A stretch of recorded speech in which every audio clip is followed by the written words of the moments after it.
حالانکہ حقیقت یہ ہے کہ ابھی تک کوئی آیا ہی نہیں ہے ہم سے بات کرنے، کوئی پوچھنے تک آیا نہیں ہے کہ آپ لوگوں کا مسئلہ کیا ہے، آپ لوگ یہاں پہ کیوں بیٹھے ہیں، حالانکہ کوئی بڑی مجبوری نہ ہو تو کسی کو بھی شوق نہیں ہے کہ اپنے گھر سے نکلے، اپنی زمین سے نکلے. ہم اپنے زمین سرزمین بلوچستان کو چھوڑ کے یہاں پہ آئے ہوئے ہیں، تو یہ ایک بہت بڑا مسئلہ ہے، لیکن پوچھنے والا اس سے کوئی. جب آپ اتنی دور بلوچستان سے یہاں آئی ہیں اسلام آباد تو کیا امیدیں لے کے آئی ہوئی تھی؟ ظاہر سی بات آپ کو شاید امید ہوئی ہوگی کہ یہاں آئیں گے تو پولیس بھی شاید ہمارے ساتھ تعاون کرے گی، حکومت کے بھی لوگ ہمارے ساتھ تعاون کریں گے، وہ پوچھیں گے کتنی دور سے ہماری بہنیں آئی ہیں، ہماری بیٹیاں آئی ہیں. کیا آپ کا وہاں سے امید لے کے آئی تھی؟ بلوچستان ایک ایسی سرزمین ہے جہاں پہ میڈیا بلیک آؤٹ ہے، جہاں پہ نسل کشی ہو رہی ہے، نکلنے کی آزادی نہیں ہے، بولنے کی آزادی نہیں ہے.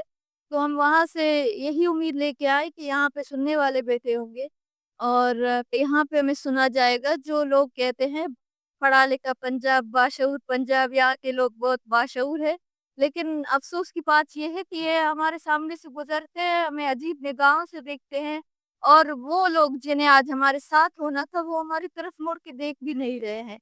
تو ان کی باشعوری کی حد یہ ہے کہ وہ جھوٹے پروپیگنڈوں پر یقین کرتے ہیں، اور وہ لوگ ہمیں دہشت گرد کہتے ہیں. جب ہم کچہری میں گئے تھے تو پمفلٹنگ کرنے کے لیے، تو وہاں پہ ایک وکیل نے مجھے کہا ہم لوگ تو آپ لوگوں کو دہشت گرد سمجھتے ہیں. تو یہی ہے باشعوری کی اس حد. حساب سے پوچھا نہیں کہ آپ کو ہمیں دہشت گرد کیوں سمجھتے ہیں؟ ہم نے کوئی قانون توڑا ہو، ہم نے کسی کا قتل کیا ہو؟ ہم نے بارہا قانون کی بات کی ہے، لیکن یہ وہی لوگ ہیں جو ریاستی میڈیا کے حد تک ہے، وہ بیانیہ جو میڈیا پہ پھیلائی جاتی ہے اسی پر یقین کرتے ہیں. تو ہم یہاں پر بڑی امیدیں لے کر آئے تھے کہ وہاں پر ہمیں سننے والا نہیں ہے، یہاں پر سنا جائے گا، لیکن ہم نے اس دفعہ بھی دیکھا ہے کہ یہاں پر بلوچ کے حصے میں صرف موت لکھ دی جاتی ہے. یہاں پر بڑے ایوانوں میں بیٹھے لوگ صرف بلوچ کے وسائل میں انٹرسٹڈ ہے، لیکن بلوچ کی زندگی سے کسی کو کوئی سروکار نہیں ہے.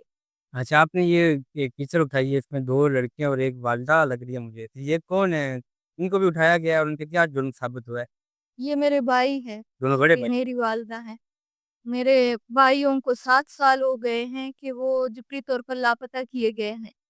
میرے بھائیوں کو پکنک مناتے ہوئے حراست میں لیا گیا، ان کی گرفتاری ضائع ہوئی CTD اور فورسز کے نام سے، لیکن اس کے بعد انہیں لاپتہ کر دیا گیا. ہم آج تک نہیں جانتے کہ ان کا جرم کیا تھا، انہیں کیوں لاپتہ کر دیا گیا ہے.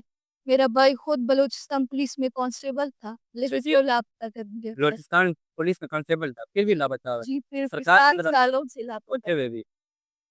اچھا، یہ جتنے بھی لوگ ابھی تک اٹھائے گئے ہم تو پہلے یہ سمجھ رہے تھے، یہ شاید آج ہمیں معلوم ہوئی ہے کہ جو لوگ اٹھائے گئے ہیں وہ پرائیویٹ لوگ ہیں، اسکول کالج یونیورسٹی میں پڑھنے والے لوگ ہیں.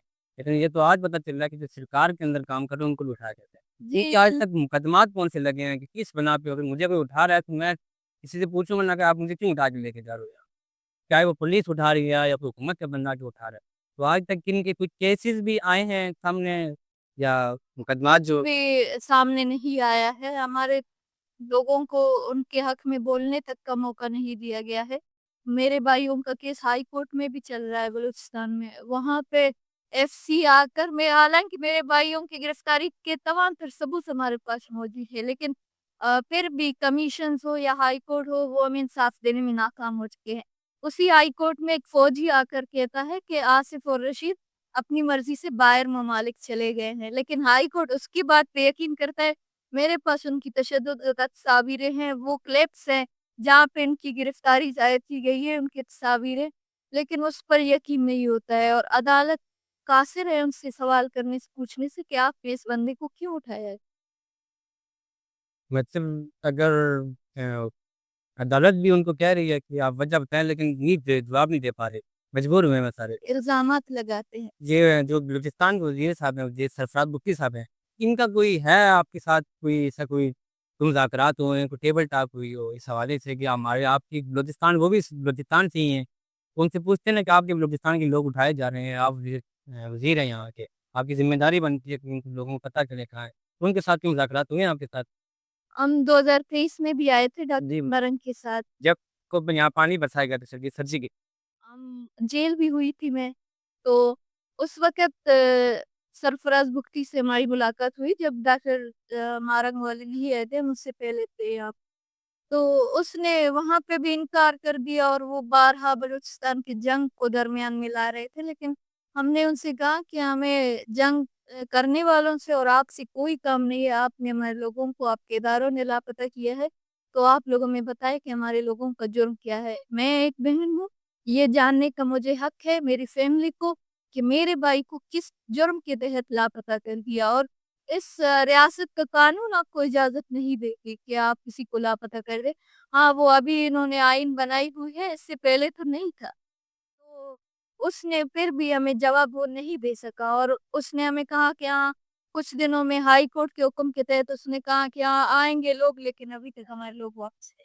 یہ کتنے عرصے سے یہ سسٹم چل رہا ہے مسنگ پرسن کا اور یہ سارا سسٹم بلوچستان، بلوچستان کے اندر؟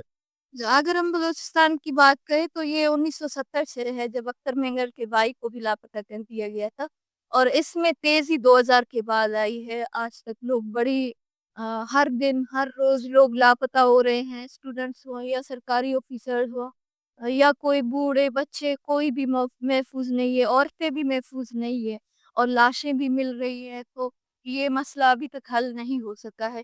بارہا اپوزیشن میں آ کر لوگ وہاں پر آئے ہیں، جیسے بلاول آئے تھے 2024 میں خضدار میں، انہوں نے لوگوں سے وعدہ کیا تھا کہ جب میری حکومت ہوگی تو میں اس مسئلے کو حل کروں گا۔ جب مریم نواز وہ بارہا انہوں نے وعدے کیے جھوٹے، لیکن جب ان کی حکومت آئی تو ان کی زبانیں بند ہو گئی اور وہ بیرے ہو گئے۔ چلیے ہم اللہ تعالیٰ سے دعا کرتے ہیں کہ جتنے بھی لوگ آپ کے اٹھائے گئے ہیں اللہ ان کو رہا کرے۔